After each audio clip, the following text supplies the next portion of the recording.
Hello बच्चों, good morning. कैसे आप लोग? चलिए देखिए, आज हम लोग भाई क्लास 10th का जो केमिस्ट्री का चैप्टर नंबर 1 है, रासायनिक अभिक्रियाएं एवं समीकरण, ठीक है, केमिकल रिएक्शन एंड इक्वेशन, इसका हम लोग वन शॉट करने वाले हैं। इस चैप्टर को पूरा समझेंगे अच्छे से, क्या चैप्टर में है, क्या क्या पढ़ना है, और उनको पढ़ेंगे भी। ठीक है, तो सभी लोग भाई बिना स्किप किए पूरा क्लास करिएगा। ठीक है, बहुत अच्छे तरीके से हम लोग समझेंगे और इसको समझ के पूरा करेंगे। ठीक है, चलिए तो देखिए स्टार्ट करते हैं। और स्टार्ट करने से पहले बता दें कि जिनको भी भाई अभी जो नहीं किए हैं लाइक, वीडियो को लाइक कर दें, और शेयर नहीं किए हैं शेयर कर दें अपने फ्रेंड के पास, सभी के पास। ठीक है, और अगर चैनल को सब्सक्राइब नहीं किए हैं तो सब्सक्राइब भी कर ले भाई। आपका इस पे 10th पे का पूरा तैयारी करवाया जा रहा है। ठीक है, सभी विषय का देखिए, physics, chemistry, math, bio, English, Hindi सब चल रही है। ठीक है, तो चलिए हम स्टार्ट करते हैं। देखिए रासायनिक अभिक्रिया क्या होता है? रासायनिक अभिक्रिया देखिए, वह अभिक्रिया जिसमें मतलब वह क्रिया जिसमें एक या एक से अधिक पदार्थ परस्पर अभिक्रिया करके या परिवर्तित होकर, ठीक है, पुनः व्यवस्थित होकर नए पदार्थ का निर्माण करते हैं एवं निर्मित पदार्थ के भौतिक व रासायनिक गुण मूल पदार्थों से भिन्न या रासायनिक भिन्न होती है, रासायनिक अभिक्रिया कहलाती है। मतलब यह एक प्रकार की प्रोसेस है, क्रिया है। इसमें क्या होता है, एक या एक से अधिक पदार्थ देखिए क्या होता है, परस्पर अभिक्रिया करके पुनः व्यवस्थित होके परिवर्तित करके, ठीक है, क्या करता है, नए पदार्थ का निर्माण करता है। ठीक है जैसे देखिए मैग्नीशियम है 2 mg, और यहाँ क्या देखिए ऑक्सीजन है। मैग्नीशियम में जब ऑक्सीजन मिला रहे हैं तो ये मिलके क्या हो जा रहा है, मैग्नीशियम ऑक्साइड। ये अभिकारक है, जो पदार्थ हम मिलाते हैं वो अभिकारक है, और अभिक्रिया होने के बाद जो बनता है उसे उत्पाद कहते हैं। तो मैग्नीशियम में ऑक्सीजन मिलाने से क्या हो गया, मैग्नीशियम ऑक्साइड हो गया भैया। क्या हो गया, मैग्नीशियम ऑक्साइड। ठीक है, इसके बाद देखिए रासायनिक अभिक्रिया की पहचान। हम रासायनिक अभिक्रिया की पहचान कैसे करेंगे कि कहीं पर रासायनिक अभिक्रिया हो रहा है? तो देखिए, अगर कोई क्रिया है उसमें निम्नलिखित अगर प्रेक्षण आते हैं, जैसे क्या क्या प्रेक्षण आता है, देखिए भाई, अवस्था में परिवर्तन हो जाता है, जैसे ठोस से द्रव, द्रव से गैस, ऐसे उसका अवस्था परिवर्तित हो जाए, या तो रंग में परिवर्तन हो जाए, या गैस का निकलना, गैस उसमें से निकले, ऐसा कोई कार्य हो रहा है उसमें गैस निकलती है, या तो ताप में परिवर्तन हो जाए, या अवक्षेपण का निर्माण हो जाए। ठीक है, अवक्षेपण कोई मतलब उसमें दृश्य बन जाए, कोई जैसे क्या होता है धुंध की तरह से धुआं की तरह बन जाए। तो अगर ये सब उसमें क्या होंगे, प्रेक्षण होंगे, ठीक है, तो इनसे पहचाना जा सकता है कि यह जो क्रिया है, जैसे भोजन पक रहा है। अब भोजन क्या है, रासायनिक अभिक्रिया है कि भौतिक अभिक्रिया है? तो भोजन देखिए क्रिया है, भोजन में गैस भी निकलता है, उसके ताप में भी परिवर्तन होता है, रंग में भी परिवर्तन होता है, तो ये सब उसमें अभिक्रिया होती है। तो ये क्या हो गया, हमारा रासायनिक अभिक्रिया हो गया। ठीक है,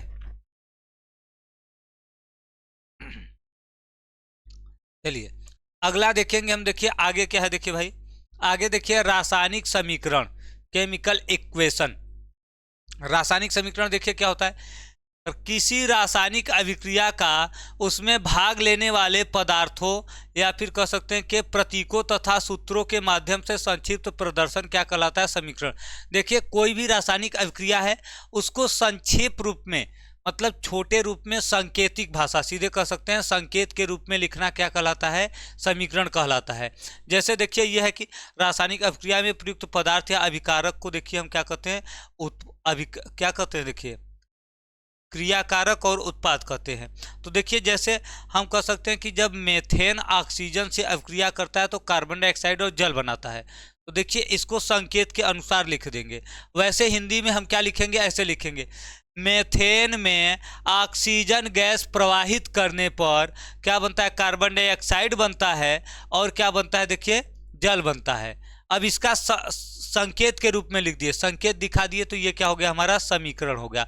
मतलब किसी भी अभिक्रिया को सांकेतिक भाषा में लिखना क्या कहलाता है, समीकरण कहलाता है।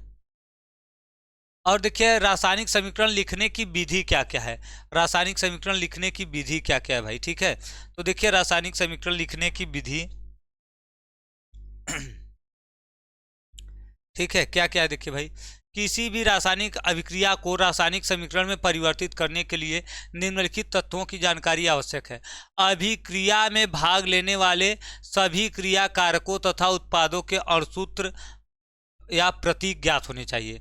पहला तो ये पता रहना चाहिए कि कोई भी अभिक्रिया हो रही है तो उसमें जो पदार्थ मिला रहे हैं या तो जो क्या कर रहे बन रहा है उसका सूत्र पता होना चाहिए। हमें उसका सूत्र क्या होना चाहिए, केमिकल सूत्र पता होना चाहिए, रासायनिक सूत्र पता रहेगा भाई तभी तो लिखेंगे। अब जैसे हम यहाँ कह देंगे कि मेथेन में ऑक्सीजन गैस मिलाने पर कार्बन डाइऑक्साइड और जल बनता है, अब हमें मेथेन का सूत्र ही नहीं पता रहेगा। जब मेथेन का सूत्र नहीं पता रहेगा तो क्या लिखेंगे भाई, CH4 कैसे लिखेंगे। तो हमें मेथेन का सूत्र पता होना चाहिए, ऑक्सीजन का प्रतीक पता होना चाहिए, कार्बन डाइऑक्साइड का, जल का, सबका पता रहेगा तभी तो लिखेंगे। तो पहला देखिए यही है कि सबका जितने उसमें अभिकारक उत्पाद होते हैं सबका क्या होना चाहिए, सूत्र पता होना चाहिए। इसके बाद देखिए रासायनिक समीकरण में पदार्थ सदैव उनके आणविक रूप में लिखे जाते हैं। हमेशा जो तत्व होते हैं अणु के रूप में लिखे जाते हैं, परमाणु के रूप में नहीं लिखे जाते हैं। जैसे हाइड्रोजन, ऑक्सीजन ये सब है तो सबको देखिए H2O2 N2 Br2 और I2Cl2 के रूप में लिखा जाता है, क्योंकि ये सभी द्विपरमाणु अणु है। लेकिन कुछ ऐसे भी है देखिए एक परमाणु अणु को वैसे ही लिख देते हैं, जैसे देखिए सोडियम, मैग्नीशियम, जिंक और ये सब क्या है, आयरन हो गया, और फिर क्या देखिए कॉपर, ये सब एकल परमाणु अणु है। इनको हम सिंगल लिख सकते हैं, इनको केवल Na लिख सकते हैं, केवल K लिख सकते हैं, केवल Mg लिख सकते हैं। लेकिन हाइड्रोजन, ऑक्सीजन ये सब जो गैसें हैं ये सब क्या होते हैं, द्विपरमाणु है, इसको हमेशा दो के साथ लिखेंगे, अणु के रूप में लिखेंगे, परमाणु के रूप में नहीं लिखेंगे। ठीक है, आगे देखिए रासायनिक अभिक्रिया को रासायनिक समीकरण के रूप में निम्न प्रकार परिवर्तित किया जाता है। कैसे देखिए, चरण 1 देखिए मूल समीकरण या ढांचा समीकरण लिखना। ठीक है, पहला देखिए है भैया चरण 1 है। ठीक है, चरण 1 में देखिए, अच्छा चरण 1 में देखिए हम लिखेंगे मूल समीकरण या ढांचा समीकरण लिखेंगे। पहले देखिए हम निम्नलिखित पदों को ध्यान में रखते हुए ढांचा समीकरण को लिखते हैं। किसी रासायनिक समीकरण में क्रिया कारकों के उत्पादों में परिवर्तन को इनके मध्य तीर लगाकर प्रदर्शित करते हैं। अभिकारक और उत्पाद के बीच में क्या करते हैं, तीर लगाते हैं। अब देखिए तीर के चिन्ह के बाईं ओर क्रिया कारक लिखते हैं और दाईं ओर क्या लिखते हैं, उत्पाद। बाईं ओर अभिकारक लिखेंगे, दाईं ओर क्या लिखेंगे, उत्पाद। ठीक है, अब देखिए पद 2, रासायनिक समीकरण में भाग लेने वाले 2 या 2 से अधिक क्रिया कारकों के अणुसूत्र के मध्य क्या करते हैं, प्लस लगाते हैं। यदि अभिकारक या उत्पाद की संख्या 2 हो या तो 2 से अधिक हो तो उनके बीच में प्लस लगा कर लिख देते हैं। ठीक है, अब देखिए आगे है कि उदाहरण जैसे देखिए जिंक की हाइड्रोजन क्लोराइड से क्रिया के फल स्वरूप क्या होता है। देखिए जिंक क्लोराइड तथा हाइड्रोजन के निर्माण को निम्नलिखित प्रकार से व्यक्त कर सकते हैं। पहले देखिए जिंक की अभिक्रिया हाइड्रोजन क्लोराइड से दिखाएंगे। देखिए ये जिंक हो गया, ये हाइड्रोजन क्लोराइड, ये दोनों क्या है, अभिक्रिया कर रहे हैं ना, इनका क्या हो रहा है, ये अभिकारक है, ये मिला रहे हैं। तो अभिकारक को तीर के बाईं ओर लिखेंगे, 2 है तो प्लस लगा के लिख देंगे, 1 है तो इसे ही लिख देंगे। अब उत्पाद क्या बन रहा है, देखिए क्या बन रहा है, देखिए कह रहा है कि जिंक क्लोराइड और हाइड्रोजन बनता है। जिंक क्लोराइड और हाइड्रोजन बन रहा है, ये उत्पाद है, इसको तीर के बाद लिख देंगे प्लस लगा के, तीर के बाद। तो ये अभिकारक हो गया, ये उत्पाद हो गया। इस प्रकार ये हमारा ढांचा समीकरण हो गया। ठीक है, अब देखिए यदि अभिक्रिया उत्क्रमणीय है तो फिर क्या करते हैं, हम 2 तीर लगाते हैं, दाईं और बाईं और दोनों। जैसे कुछ अभिक्रिया होती है जो दोनों तरफ चलती है, जैसे नाइट्रोजन में हाइड्रोजन मिलाने पर अमोनिया गैस बनता है, फिर से अमोनिया गैस क्या होता है, नाइट्रोजन और हाइड्रोजन में अलग अलग हो जाता है। अब ये देखिए समीकरण संतुलित नहीं है। कुछ लोग कहेंगे कि सर यहाँ तो समीकरण हाइड्रोजन कितना है, 2 है, और नाइट्रोजन 2 है, यहाँ नाइट्रोजन 1 हो गया, हाइड्रोजन 3 हो गया। भाई ये भी संतुलित नहीं है, ये भी ढांचा समीकरण की बात हो रही है। ठीक है,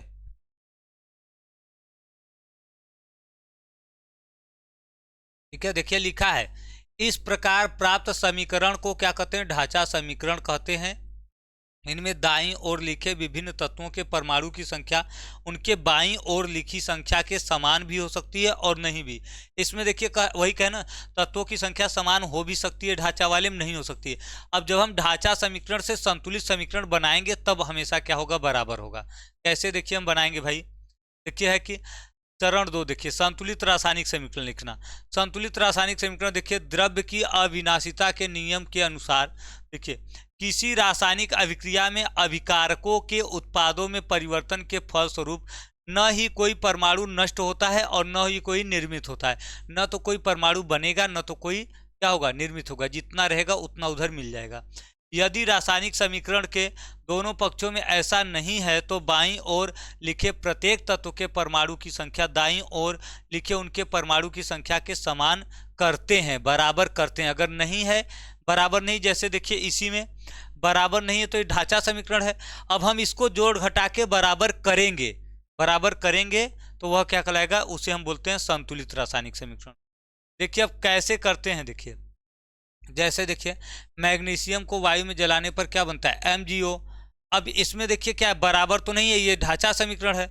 अब बराबर कैसे करेंगे, देखिए इसमें देखिए हम बराबर करने के लिए देखिए हम देखेंगे कि ऑक्सीजन इधर क्या है, 2 है और इधर ऑक्सीजन 1 है, तो हम इधर ऑक्सीजन में 2 का गुणा कर देंगे, MgO में ऑक्सीजन बराबर हो जाएगा। लेकिन मैग्नीशियम इधर देखिए जैसे ही 2 करेंगे मैग्नीशियम कम पड़ जाएगा इधर, तो यहाँ भी 2 लगा देंगे, अब हो गया संतुलित। अपने से देखिए गुणा करेंगे, देखिए ऑक्सीजन को सही करने के लिए यहाँ 2 का गुणा किए तो मैग्नीशियम बदल गया। अब मैग्नीशियम को करने के लिए फिर यहाँ 2 का, ये भी 2 हो गया, ये भी 2 और ये भी दोनों 2 हो गए। तो इस प्रकार हम क्या करते हैं, संतुलित। देखिए यही यहाँ पे किया गया, देखिए कैसे किया गया, देखिए इनमें मैग्नीशियम के परमाणुओं की संख्या तो समीकरण में दोनों पक्षों में समान है, लेकिन ऑक्सीजन के परमाणु की संख्या में एक कमी है। तो हम क्या करते हैं, MgO में 2 से गुणा करते हैं, तब फिर ये समीकरण देखिए क्या होता है, और फिर Mg में 2 से गुणा करेंगे दोनों में, तब देखिए दोनों में करेंगे तो अब ये बराबर हो गया। तो ये क्या होता है, संतुलित समीकरण। मतलब बराबर नहीं रहेगा जब तक, तब तक वो क्या है, असंतुलित है, और जब बराबर हो जाएगा तो क्या है, संतुलित रासायनिक समीकरण। इसके बाद देखिए रासायनिक समीकरण को संतुलित करना। रासायनिक समीकरण को संतुलित करने की देखिए बहुत से विधियां हैं। जांच एवं त्रुटि विधि, यहाँ है आंशिक समीकरण विधि, संयोजकता विधि और आयनिक विधि। जिसमें से देखिए हमें क्लास 10 में, कक्षा 10वीं में एक ही विधि पढ़नी है, कौन सा, जांच एवं त्रुटि विधि पढ़नी है। ये दोनों जा करके देखिए हमें किस में पढ़ना है, 11 में ये दोनों पढ़ना है, फिर 12 में ये भी पढ़ना है, ठीक है। तो अभी हमको केवल एक विधि पढ़नी है, जांच एवं त्रुटि विधि। जांच एवं त्रुटि विधि में देखिए हम क्या करते हैं, इसमें देखिए हम पहले समीकरण को क्या करते हैं, देखिए देखिए हम पहले देखिए इसमें क्या करते हैं, समीकरण को देखिए ढांचा समीकरण को लिखकर सभी पदार्थ को बॉक्स में बंद कर देते हैं, ठीक है। हम देखिए लिखेंगे ढांचा समीकरण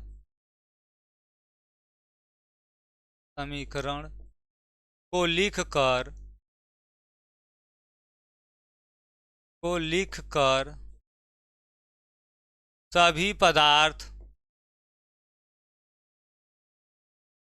पदार्थ को बॉक्स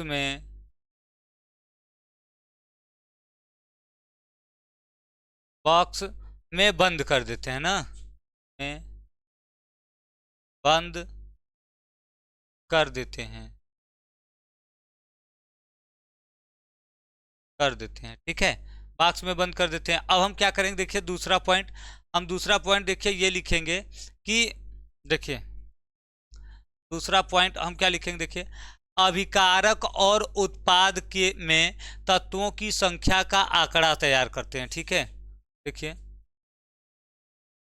हम लिखेंगे, देखिए अभिकारक तथा उत्पाद में तत्वों की संख्या का आंकड़ा तैयार करते हैं। आंकड़ा मतलब चार्ट, ठीक है, आंकड़ा तैयार करते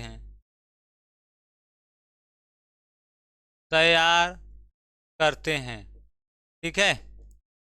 जिस तत्व की संख्या, तत्व के परमाणु ना, जिस तत्व के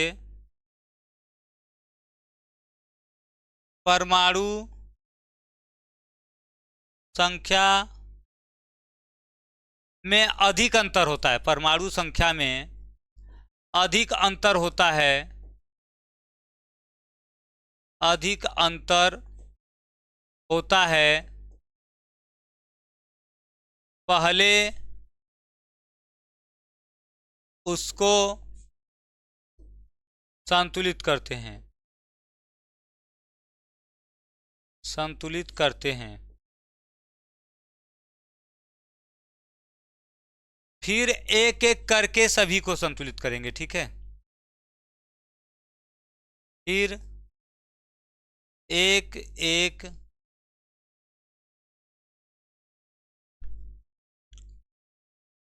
करके सबको संतुलित करते हैं, संतुलित करते हैं। ठीक है, एक एक करके हम क्या करेंगे भाई, सभी को संतुलित करेंगे बारी बारी से। ठीक है, अब लिखेंगे, देखिए ये तो तीसरा पॉइंट हो गया। चौथा लिखेंगे, जब अभिकारक उत्पाद, ठीक है लिखेंगे हम, देखिए जब अभिकारक तथा उत्पाद में तत्वों के परमाणु बराबर हो जाते हैं, हो जाते हैं। ठीक है, बराबर हो जाते हैं तो समीकरण संतुलित होता है, तब समीकरण संतुलित हो जाता है। क्या होगा भैया, समीकरण संतुलित हो जाएगा ना, तब समीकरण क्या होगा, संतुलित हो जाता है। ठीक है,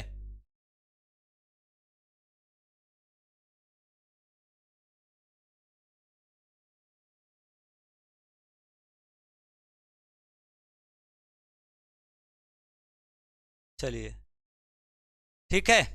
अब देखिए, अब हमने एक ना एग्जाम्पल लेकर के ना समझ लेते हैं भाई इसको। इसको हम क्या करते हैं, देखिए एक एग्जाम्पल लेकर के समझ लेते हैं। जैसे देखिए उदाहरण ना, उदाहरण देख लीजिए। जैसे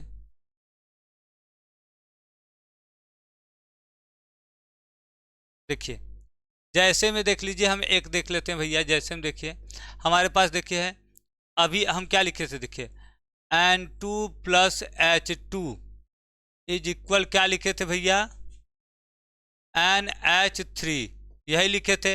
ये ढांचा समीकरण है ना, इसको संतुलित करना है, को संतुलित करना है।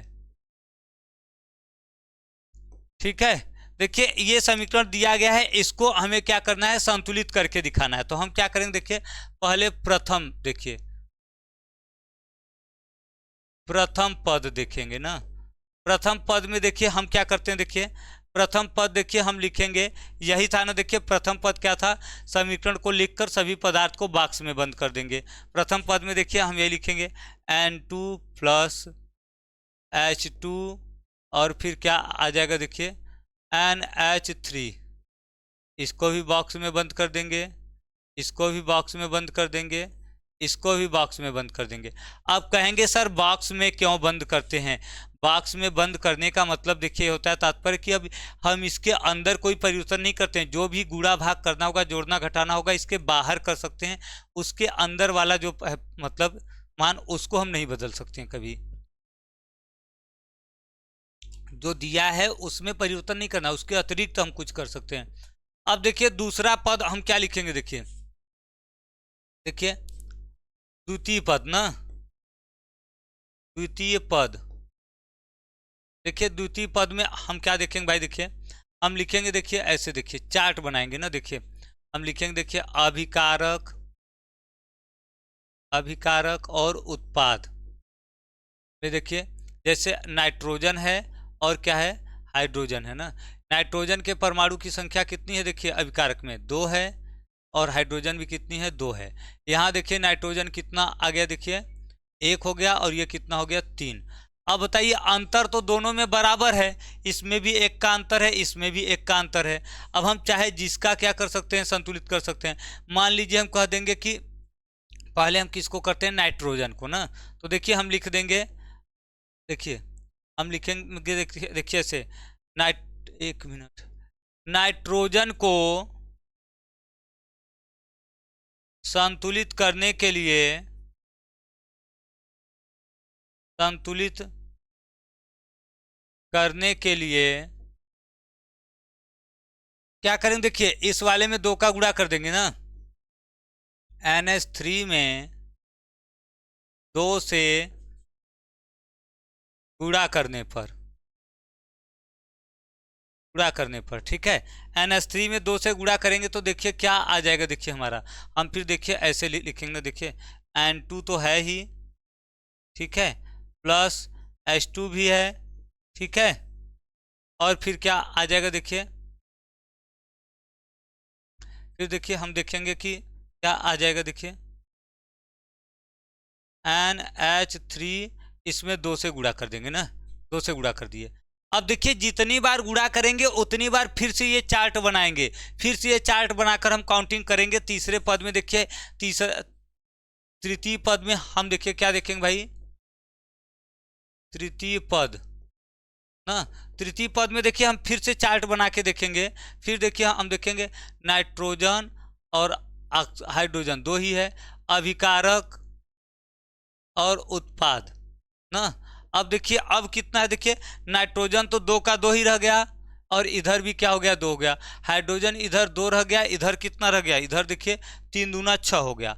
अब देखिए नाइट्रोजन तो बराबर है, अब हमें किसको करना है, देखिए हाइड्रोजन को। अब हम क्या लिखेंगे, देखिए हाइड्रोजन को, देखिए हम लिखेंगे H2 को संतुलित करने के लिए, संतुलित करने के लिए H2 में 2 से गुणा, 2 से गुणा करने पर, क्या करने पर भाई, 2 से गुणा करने पर। तो देखिए हम 2 से जैसे ही गुणा करेंगे क्या आ जाएगा, देखिए हमारा, फिर देखिए ये आ जाएगा, N2 तो रहेगा ही इसे ही, ठीक है, प्लस, सही 2 से नहीं 3 से यार, 3 से करेंगे ना, तब आ जाएगा ना 3 दूना 6। देखिए यहाँ पे 2 है और 6 है, 3 का करेंगे ना इधर, तो देखिए इधर 3 का कर देंगे।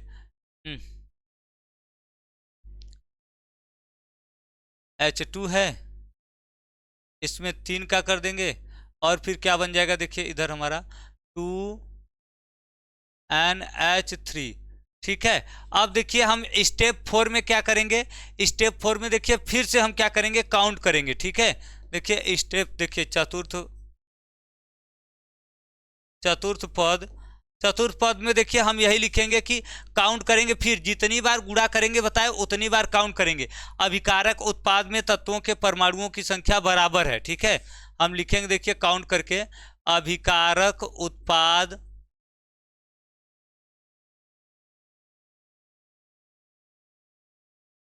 में तत्वों के परमाणु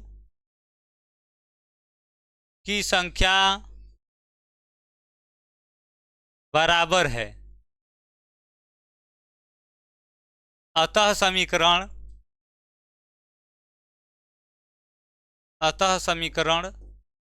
संतुलित है। क्या है भैया, अतः समीकरण संतुलित है, ठीक है। समीकरण कैसा है, संतुलित है। अब देखिए अब हम लिख देंगे बॉक्स हटा के, N2 + 3H2, और ये क्या बना लेगा, देखिए हमारा 2NH3। अब ये क्या हो गया, संतुलित समीकरण हो गया।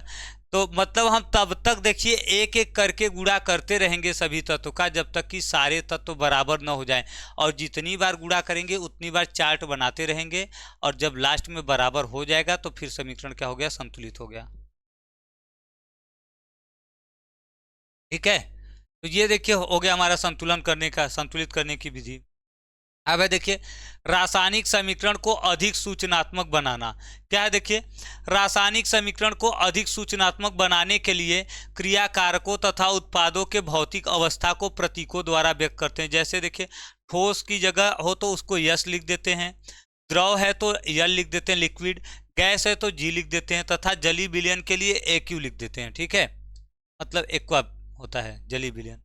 अब देखिए बनाने वाले अवक्षेपण के प्रतीक को देखिए यस करते हैं, बनने वाले अवक्षेपण को, जिसे प्रदर्शित करने के लिए हम तीर नीचे की तरफ दिखाते हैं। और यदि गैस बन रहा है तो गैस को जी से लिखते, जी से व्यक्त न करके जी की जगह क्या कर सकते हैं, ऊपर की तरफ तीर। ठोस बनेगा तो उसको नीचे की तरफ तीर दिखाएंगे, गैस बनेगा तो ऊपर की तरफ। जैसे देखिए ये है, देखिए अभिकारक में देखिए जो मैग्नीशियम है ये ठोस है तो यस लिख दिए।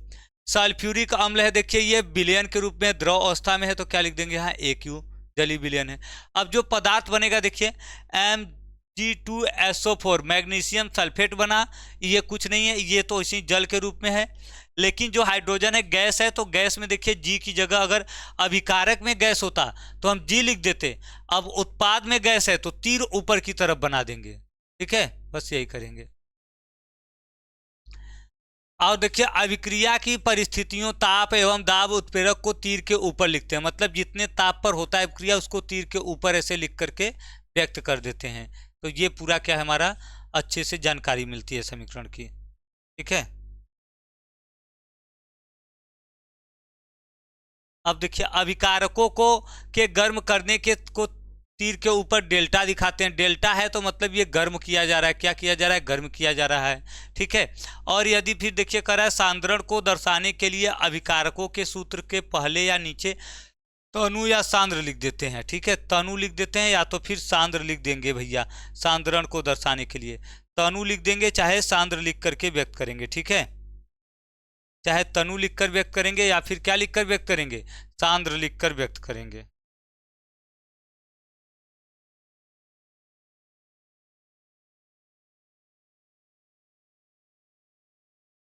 जैसे देखिए ये तनु है कि सांद्र है तो ये इसमें जब ये तनु अम्ल के साथ अपक्रिया करता है तो हम यहाँ पे क्या लिख देंगे, तनु लिख देंगे, तनु।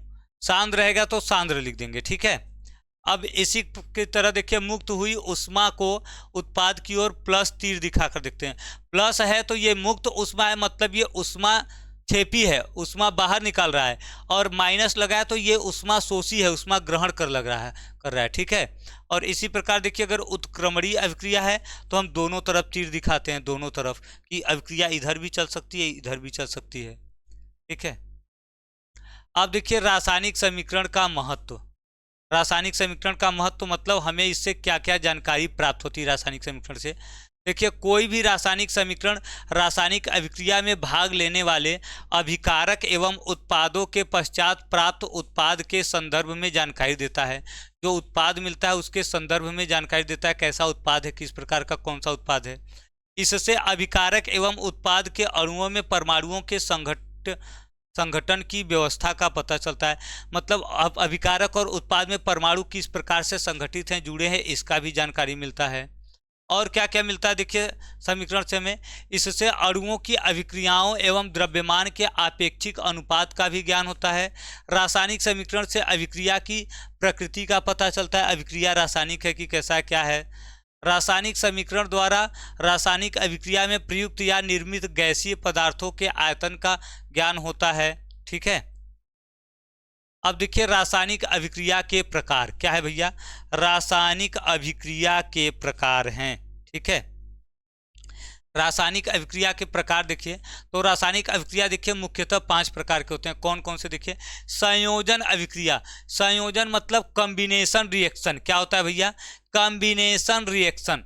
अब देखिए कॉम्बिनेशन रिएक्शन क्या होता है बताइए, कॉम्बिनेशन रिएक्शन बताइए, कॉम्बिनेशन रिएक्शन क्या होता है भैया। संयोजन अभिक्रिया, संयोजन अभिक्रिया देखिए जो हमारी ये होती है भैया, सिंपल सी हम बता दें आपको बात। देखिए संयोजन अभिक्रिया जो ये होता है, ठीक है, संयोजन अभिक्रिया ये क्या होता है देखिए, देखिए दो या अधिक तत्व या का परमाणु का जुड़ना ना, परमाणु का जुड़ना और नया यौगिक बनना। ठीक है, इसमें देखिए क्या होता है, दो या दो से अधिक तत्व या परमाणु जुड़ते हैं और नया बनाते हैं। जैसे देखिए एक अमोनिया है और एक हाइड्रोक्लोरिक अम्ल है, ये दोनों मिल करके क्या बना रहे हैं, अमोनियम क्लोराइड। दो यौगिक थे, दोनों जुड़ करके एक यौगिक बना लिए, तो ये कॉम्बिनेशन है, संयोजन अभिक्रिया, जुड़ना। यहाँ पे देखिए एक आपका था यौगिक, एक क्या था देखिए CH2 मतलब क्या है ये CH2 देखिए CH4 हो गया ना, और ये क्या है भैया, ये एथीन है। ठीक है, C2H4, ठीक है, ये क्या है, एथीन है।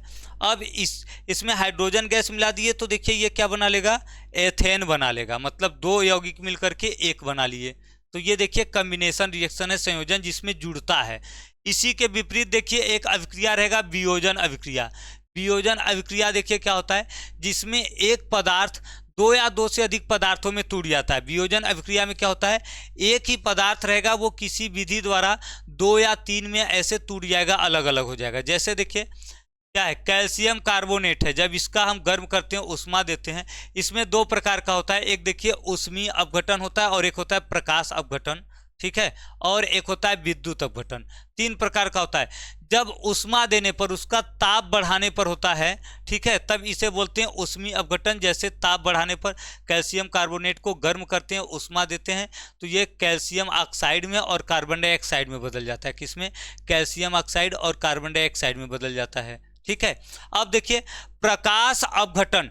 प्रकाश के द्वारा कुछ पदार्थ ऐसे होते हैं जिनमें हम प्रकाश जब मिलाते हैं, जब उस पर प्रकाश गिरता है, प्रकाश आता है, तब वो अलग अलग होता है। जैसे देखिए क्या है, सिल्वर क्लोराइड है। सिल्वर क्लोराइड क्या होता है, सूर्य के प्रकाश की उपस्थिति में सिल्वर और क्लोरीन में अलग अलग टूट जाता है। तो ये भी अलग हो रहा है, लेकिन किसके कारण हो रहा है, ये प्रकाश की उपस्थिति में हो रहा है। ठीक है, और एक देखिए विद्युत अपघटन। विद्युत अपघटन की, जब किसी पदार्थ के जलीय विलयन में या उस पदार्थ के द्रव अवस्था में विद्युत धारा प्रवाहित करते हैं, और विद्युत धारा प्रवाहित करने के कारण वो अलग अलग टूटता है। क्या होता है, विद्युत धारा प्रवाहित होने के कारण अलग अलग होता है, विभाजित होता है, तो इसे कहते हैं विद्युत अपघटन।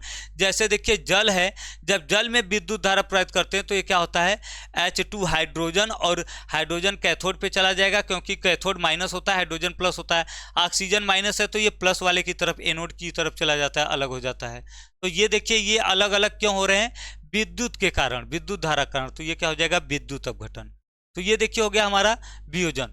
ठीक है, अब देखिए हम देखेंगे विस्थापन या प्रतिस्थापन अभिक्रिया। विस्थापन या प्रतिस्थापन देखिए क्या होता है, इसमें ना कोई एक जो होता है देखिए यौगिक का परमाणु किसी बाहर वाले दूसरे परमाणु के द्वारा हटा दिया जाता है। बाहर से कोई परमाणु आएगा, उसका स्थान लेकर के उसको बाहर भेज देगा, हटा देगा, वहां से कहीं और जाने के लिए दे देगा। जैसे क्लास में देखोगे ना, कभी कभी कुछ बच्चे रहते आएंगे तो एक को, किसी को हटा के वहां से और खुद वहां बैठ जाएंगे, उसको पीछे भेज देंगे, कहीं भी भेज देंगे, उनको वहीं बैठना है तो बैठना है चाहे जैसे। तो ये होता है प्रतिस्थापन। इसमें भी देखिए दो होता है, एकल विस्थापन और द्विविस्थापन। ठीक है, देखिए ये क्या होता है, देखिए एकल विस्थापन। देखिए ये देखिए होता है जब आयरन कापर सल्फेट से अभिक्रिया करता है। किससे, आयरन अभिक्रिया करता है कापर सल्फेट से।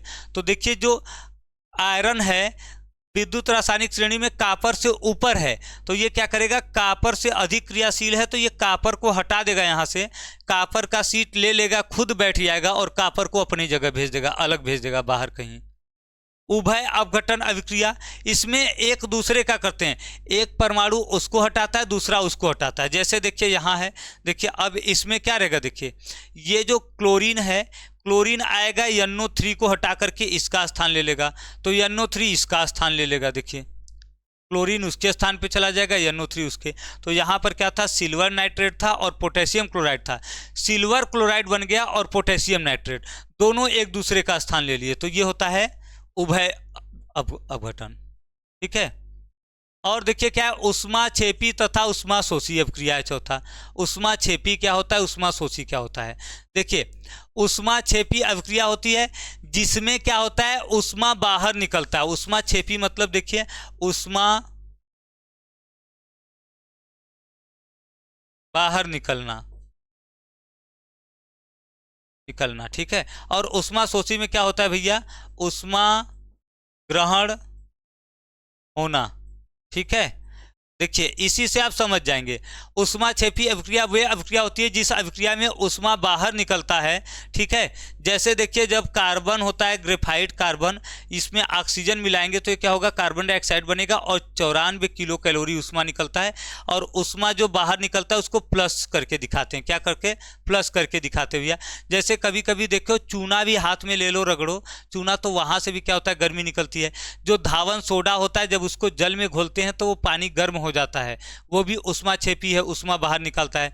उष्माशोषी क्या है, देखिए ऐसी अभिक्रियाएं जिसमें उष्मा ग्रहण होती है, ठीक है। और इसको ग्रहण होने वाले को हम माइनस करके दिखाते हैं। जैसे नाइट्रोजन में ऑक्सीजन मिलाएंगे तो क्या बनेगा, नाइट्रिक ऑक्साइड, और 45 किलो कैलोरी उष्मा ग्रहण होगी, तो ये माइनस के साथ दिखाई जाएगी। या तो देखिए पानी में जब हम ग्लूकोज घोलते हैं, आप देखें कभी पानी में ग्लूकोज घोल के चीनी घोल के पियेंगे तो हमें ठंडा लगता है। क्यों ठंडा लगता है, उसमें चीनी या ग्लूकोज घोलने से उष्मा वो ग्रहण कर लेता है और उसकी उष्मा कम पड़ जाती है तो वो ठंडा हो जाता है। वो उष्मा उसको जरूरत होती है उसको, ठीक है। अब देखिए अगला क्या, देखिए ऑक्सीकरण तथा अपचयन अभिक्रियाएं, पांचवा। ऑक्सीकरण देखिए क्या होता है, ऑक्सीकरण अभिक्रिया देखिए सिंपल सा, देखिए क्या होता है। ऑक्सीकरण में देखिए होता क्या है, देखिए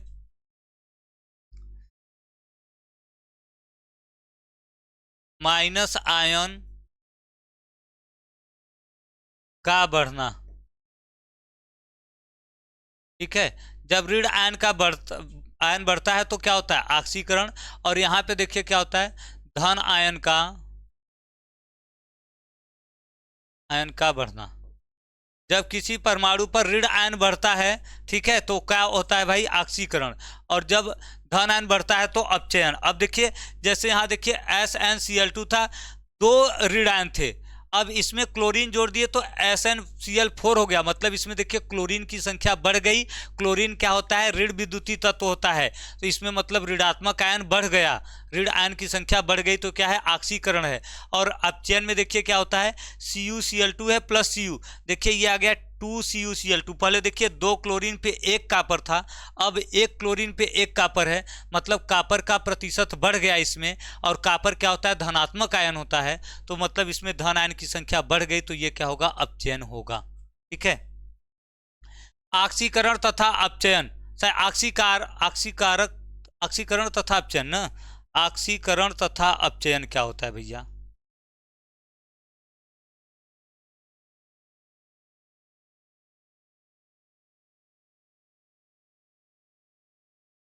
देखिए ऑक्सीकरण देखिए क्या होता है भाई, देखिए ऑक्सीकरण देखिए सिंपल सा हम समझ लेंगे। देखिए वे पदार्थ जो अन्य पदार्थों का ऑक्सीकरण करते हैं, रासायनिक अभिक्रिया में स्वयं अपचयित हो जाते हैं, वो ऑक्सीकारक कहलाते हैं, ठीक है। ऑक्सीकारक, यहाँ ऑक्सीकारक तथा अपचायक रहेगा, ठीक है,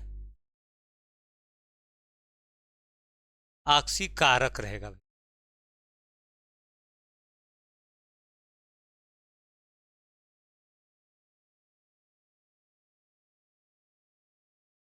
तो देखिए हम लोग ऐसे लिख देंगे, थोड़ा सा ऐसे, कारक,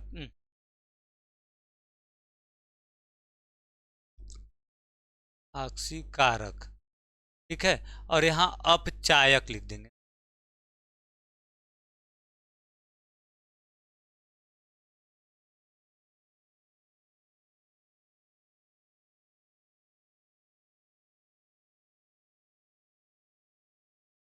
अपचायक, ठीक है, ये लिख देंगे ऑक्सीकारक अपचायक।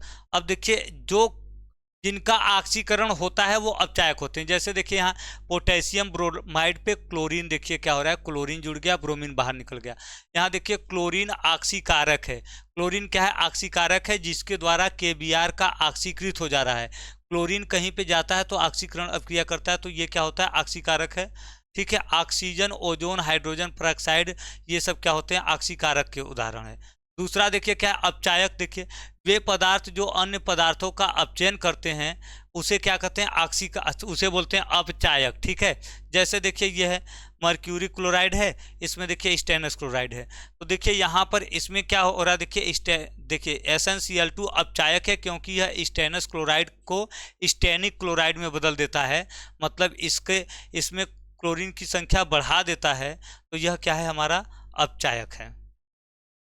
और देखिए लास्ट जो सबसे इम्पॉर्टेंट पॉइंट है, ऑक्सीकरण अपचयन अभिक्रिया, जिसे हम क्या बोलते हैं, रेडॉक्स अभिक्रिया। मिला करके क्या बोल देते हैं, रेडॉक्स। ऑक्सीकरण अपचयन या रेडॉक्स अभिक्रिया, ये क्या होता है, देखिए वे अभिक्रियाएं जिनमें ऑक्सीकरण और अपचयन दोनों होता है, जिनमें ऑक्सीकरण और अपचयन दोनों होता है, ऐसी अभिक्रिया को क्या कहते हैं भैया, रेडॉक्स अभिक्रिया कहते हैं। क्या कहते हैं, रेडॉक्स अभिक्रिया कहते हैं। उदाहरण के लिए जैसे देखिए जिंक है और देखिए कॉपर सल्फेट, जिंक सल्फेट और कॉपर, इसमें देखिए पहले जिंक पर देखिए क्या हो रहा है, देखिए एनोड पर ये होगा और कैथोड पर ये होगा। अब रेडॉक्स परिवर्तन करेंगे तो देखिए किस प्रकार आएगा, देखिए एक मिनट, इसमें देखिए क्या हो रहा है, देखिए जिंक पे देखिए ये जो है, देखिए यहाँ पे देखिए ये क्या हो रहा है, देखिए ऋण आयन की संख्या बढ़ रही है, तो ये क्या है, ऑक्सीकरण है ना, ऑक्सीकरण। सिंपल सा ही समझ लीजिए ऑक्सीकरण, क्योंकि देखिए जिंक पे ऋण आयन की संख्या बढ़ रही तो ऑक्सीकरण है, और कॉपर सल्फेट पर देखिए क्या हो रहा है, ऋण आयन की संख्या घट रही है। ऋण आयन की घट रही मतलब ये क्या है, अपचयन है ना, अपचयन। ठीक है, तो देखिए इसमें ऑक्सीकरण अपचयन दोनों अभिक्रिया हो रही है, तो ये क्या हो जाएगा, रेडॉक्स अभिक्रिया। और एक देखिए महत्वपूर्ण पॉइंट ये है, ऑक्सीकरण अभिक्रियाओं के दैनिक जीवन में प्रभाव। ऑक्सीकरण अभिक्रियाओं के दैनिक जीवन में दो प्रभाव हैं। पहला देखिए संक्षारण। संक्षारण देखिए वह अभिक्रिया जिसमें धातु वायु की ऑक्सीजन, नमी या अन्य रसायन से धीमे धीमे अभिक्रिया करके क्या होता है, खराब हो जाता है। यह क्या कहलाता है, संक्षारण। नष्ट हो जाता है ना, नष्ट हो जाता है, यह संक्षारण कहलाता है। जैसे लोहे पर जंग लगना, चांदी के आभूषण पर काली परत जमना इत्यादि, ये सब क्या है, संक्षारण है। अब संक्षारण को हम कैसे बचा सकते हैं, किसी अभिक्रिया में संक्षारण होने से हम, एक मिनट, किसी अभिक्रिया में संक्षारण होने से, अभिक्रिया का संक्षारण होने से हम कैसे बचा सकते हैं भाई, देखिए उसको इस प्रकार, देखिए पेंट करके, ठीक है, मिश्रित धातु बनाकर उस पर धातु की परत चढ़ाकर, ठीक है, या फिर कर सकते हैं ग्रीस का उपयोग करके, ये सब करके हम संक्षारण को क्या कर सकते हैं, कम कर सकते हैं, रोक सकते हैं। ठीक है, संक्षारण को रोक सकते हैं। एक देखिए विकृत गंधिता है, क्या है देखिए भैया, विकृत गंधिता। देखिए खाद्य पदार्थों में उपस्थित तेल तथा वसा में मंद ऑक्सीकरण होता है। ठीक है, जो खाद्य पदार्थ में तेल वसा होते हैं उनमें धीरे धीरे ऑक्सीकरण होता है, और ये कुछ समय तक रहने के बाद इनका स्वाद और गंध बदल जाता है। जैसे सब्जी बना के रख दो, एक दिन बाद देखोगे उसमें से स्मेल आने लगेगा बेकार सा, और उसका स्वाद भी बदल जाएगा, खा नहीं सकते हैं, खाएंगे तो उल्टी हो जाएगा, तबीयत खराब हो जाएगा। तो ये क्या होता है, धीरे धीरे उनका स्वाद गंध सब बदल जाता है, खराब हो जाते हैं। इसी को क्या कहते हैं, विकृत गंधिता। जो खाद्य पदार्थ होते हैं धीरे धीरे उनका खराब होना ही क्या कहलाता है, विकृत गंधिता। विकृत गंधिता का कारण क्या है, वायवीय ऑक्सीकरण, मतलब ये भी ऑक्सीजन की उपस्थिति में जब क्या होता है, उसमें जो तेल वसा ये सब होते हैं वो धीरे धीरे ऑक्सीकृत होकर खराब हो जाते हैं। ठीक है, वसा युक्त तैलीय खाद्य सामग्री को जब लंबे समय तक खुला रखा जाता है, खुला छोड़ देंगे खराब। इसीलिए देखते हो ना, चिप्स वगैरह के जो पैकेट होते हैं उसमें तो ऑयल होता है, तेल होता है सब, तो उसको नाइट्रोजन गैस डाल करके पन्नी में पूरा बंद कर देते हैं, ऑक्सीजन भी नहीं डालते हैं, जिससे कि वो ज़्यादा समय तक चल सके, अधिक समय तक रह सके। ठीक है, तथा पनीर खुला रखने पर विकृत गंधित हो जाता है। ठीक है, और देखिए खाद्य पदार्थों को वायु रोधी पात्र में रखना चाहिए। ठीक है, जो खाद्य पदार्थ है उसको वायु रोधी पात्र में रखना चाहिए विकृत गंधिता को कम करने के लिए, मतलब ऐसे पात्र में रखना चाहिए जिसमें वायु न मिलता हो।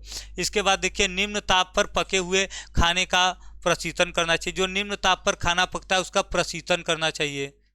ठीक है, खाद्य पदार्थ जैसे आलू, चिप्स इत्यादि को पैकिंग में ऑक्सीजन को हटाकर उसके जगह पे नाइट्रोजन गैस भर देते हैं। वही कहना, चिप्स उप्स के पैकिंग में ऑक्सीजन निकाल करके मशीन द्वारा उसमें ऑक्सीजन डाल देते हैं। खाद्य पदार्थों तथा पके हुए भोजन को सीधे सूर्य के प्रकाश में संपर्क से बचा कर रखें। जो खाद्य पदार्थ ये सब होता है उसको हमेशा सूर्य के सीधे संपर्क से बचा कर रखना चाहिए। ठीक है, और प्रति ऑक्सीकारक जैसे BHA, ब्यूटाइल क्रीत न हाई एक्सी एनी साल, और BHT होता है। इसको देखिए क्या करेंगे भाई,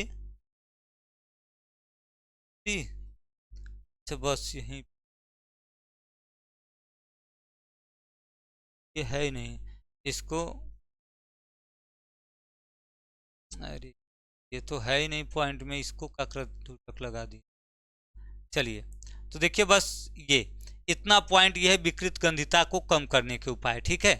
तो ये देखिए आपके केमिस्ट्री के पहले चैप्टर थे जिसमें हम लोग पढ़े रासायनिक अभिक्रिया क्या होता है, रासायनिक समीकरण क्या होता है, संतुलित रासायनिक समीकरण, असंतुलित रासायनिक समीकरण, असंतुलित से संतुलित रासायनिक समीकरण कैसे बनाएंगे ये भी पढ़े, फिर रासायनिक अभिक्रिया के प्रकार पढ़े कितने होते हैं, फिर इसमें आपका आ गया रासायनिक अभिक्रिया जो होता है रेडॉक्स अभिक्रिया, इसका दैनिक जीवन में क्या क्या उदाहरण, जैसे संक्षारण हो गया, जंग लगना, ये सब, और विकृत गंधिता भोजन का खराब होना। तो ये पूरा पॉइंट हमने पढ़ा जो हमारा क्लियर हुआ इस चैप्टर में, यही था, ठीक है। मिलते हैं नेक्स्ट लेक्चर में अगला चैप्टर लेकर के, तब तक के लिए सभी को बाय बाय। और जाते जाते जितने भी भाई लाइक नहीं किए हैं, शेयर नहीं किए हैं, लाइक शेयर करके जाएंगे और चैनल सब्सक्राइब कर लेंगे। आपकी मैंने बताया कि इस पे देखिए पूरे सब्जेक्ट की तैयारी हो रही है, आप देखेंगे पर डे एक एक दिन में एक एक सब्जेक्ट, इसी टाइम 6 बजे ही रोज़ सुबह आपका क्लास होता है।